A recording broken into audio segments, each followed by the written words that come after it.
ഏവർക്കും അച്ചായൻസ് ഫാമിലി കിച്ചണിലേക്ക് സ്വാഗതം. ഇന്ന് നമ്മൾ ഉണ്ടാക്കാൻ പോകുന്നത് ഒരു ടീ കേക്കാണ്. നമ്മൾ സാധാരണ ബേക്കറിയിൽ നിന്നൊക്കെ മേടിച്ചാണ് കഴിക്കാറ്. അതിന് പകരം നമുക്ക് വീട്ടിൽ തന്നെ വളരെ എളുപ്പത്തിൽ ഈ ടീ കേക്ക് ഉണ്ടാക്കിയെടുക്കാം. അതും ബേക്കിംഗ് അവനോ എഗ്ഗോ ഇല്ലാതെ തന്നെയാണ് നമ്മളിത് ഉണ്ടാക്കിയെടുക്കുന്നത്. ഇതെങ്ങനെയാണ് ഉണ്ടാക്കുന്നത് നമുക്ക് നോക്കാം. അതിനു മുൻപ് ആരെങ്കിലും ഈ ചാനൽ സബ്സ്ക്രൈബ് ചെയ്തിട്ടില്ലെങ്കിൽ സബ്സ്ക്രൈബ് ചെയ്യുക. നിങ്ങളുടെ ഫ്രണ്ട്സ് ആൻഡ് ഫാമിലിക്ക് മാക്സിമം ഷെയർ ചെയ്യുക. ഇതുണ്ടാക്കുന്നതിന് വേണ്ടി 1 കപ്പ് മൈദ, 1/2 കപ്പ് തൈര്, 1/2 കപ്പ് പഞ്ചസാര, 1/4 cup oil, baking powder and baking soda. Baking powder 1 table സ്പൂണും ബേക്കിംഗ് സോഡ 1/2 ടേബിൾ സ്പൂണും. ഇതിൽ കളർ കൊടുക്കുന്നതിന് വേണ്ടിയിട്ട് കൊക്കോ പൗഡർ 1 ടേബിൾ സ്പൂൺ. ആദ്യം നമ്മൾ മൈദ അരിച്ചെടുക്കുക. കട്ടകളൊന്നും ഉണ്ടാവാതിരിക്കാൻ വേണ്ടി നല്ലവണ്ണം അരിച്ചെടുക്കുക.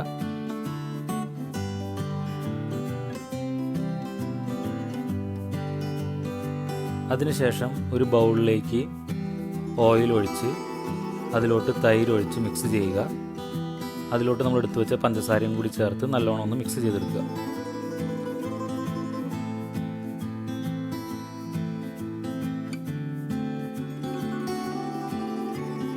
ഇതിലോട്ട് നമ്മൾ അരിച്ചു വെച്ചിരിക്കുന്ന മൈദ കുറേശ്ശെ ആഡ് ചെയ്ത് മിക്സ് ചെയ്തുകൊണ്ടിരിക്കുക.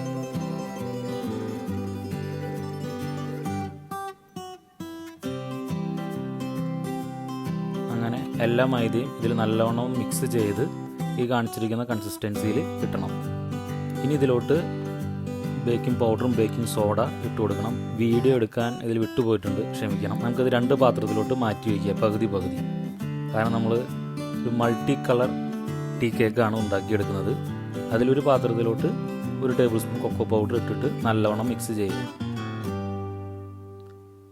ഇനി നമ്മൾ ബേക്ക് ചെയ്യണ പാത്രം എടുക്കുക. അതിൽ അല്പം എണ്ണ ഗ്രീസ് ചെയ്തതിന് ശേഷം അതിലോട്ട് ഒരു ബട്ടർ പേപ്പർ സെറ്റ് ചെയ്ത് വയ്ക്കുക. ബട്ടർ പേപ്പർ ഇല്ലെങ്കിൽ കുറച്ച് മൈദയുടെ പൊടി അതിൽ വിതറി കൊടുത്താൽ മതി. അതിനുശേഷം ഈ കാണിച്ചിരിക്കുന്നത് പോലെ ആദ്യം കൊക്കോ പൗഡർ ഇല്ലാത്ത ബാറ്ററി കുറച്ച് ഒഴിക്കുന്നു. അതിന് നടുക്കിലോട്ട് കൊക്കോ പൗഡർ മിക്സ് ചെയ്ത് ഒഴിക്കുന്നു. അങ്ങനെ മാറി മാറി ഒഴിച്ച് നമ്മൾ കലക്കി വെച്ചിരിക്കുന്ന മൊത്തം ബാറ്റർ ഇതുപോലെ ലെയറാക്കി ഒഴിച്ചൊഴിക്കുക. അതിനുശേഷം ഒരു സ്പൂൺ ഉപയോഗിച്ച് ജസ്റ്റ് ഒരു ഡിസൈൻ കൊടുക്കുക. ഇത് കഴിഞ്ഞാൽ നമുക്കിത് വേവിച്ചെടുക്കാം. വേവിക്കുന്നതിന് വേണ്ടി നമ്മൾ ബേക്കിംഗ് അവൻ യൂസ് ചെയ്യുന്നില്ല. അതിന് പകരം ഒരു പാത്രം എടുക്കുക. അതിൻ്റെ അകത്തൊരു സ്റ്റാൻഡ് വെച്ചിട്ട് ഒരു 3-4 മിനിറ്റ് അതിന് പ്രീ ഹീറ്റ് ചെയ്യുക. സ്റ്റൗ മീഡിയം ഫ്ലെയിമോട് സെറ്റ് ചെയ്ത് ഒന്ന് ചൂടാക്കി എടുക്കുക പാത്രം.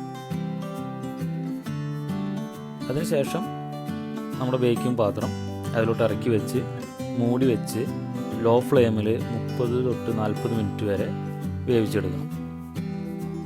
നമ്മൾ ഏതാണ്ട് ഒരു 30 മിനിറ്റോളം കഴിഞ്ഞിട്ടുണ്ട്. ഇനി ഇത് വെന്തോ എന്ന് നോക്കുന്നതിന് വേണ്ടി ചെറിയൊരു കമ്പോ മറ്റോ ഉപയോഗിച്ച് അതിൽ കുത്തി നോക്കി കഴിഞ്ഞാൽ അത് ഒട്ടി പിടിക്കുന്നില്ലെങ്കിൽ നമ്മുടെ കേക്ക് പാകമായിട്ടിട്ട് നമുക്കത് പാത്രത്തിൽ നിന്ന് മാറ്റിയെടുക്കാം. അങ്ങനെ നമ്മുടെ ടീ കേക്ക് തയ്യാറായി. യാതൊരു ബുദ്ധിമുട്ടും ഇല്ലാതെ ബേക്കിംഗ് ഓവൻ, മുട്ട ഇതൊന്നുമില്ലാതെ തന്നെ വളരെ സിമ്പിളായിട്ട് ഒരു 4 മണി പലഹാരം ചായക്കൊപ്പം കഴിക്കാവുന്ന ഒരു കേക്ക് നമുക്ക് വീട്ടിൽ തന്നെ ഉണ്ടാക്കിയെടുക്കാം.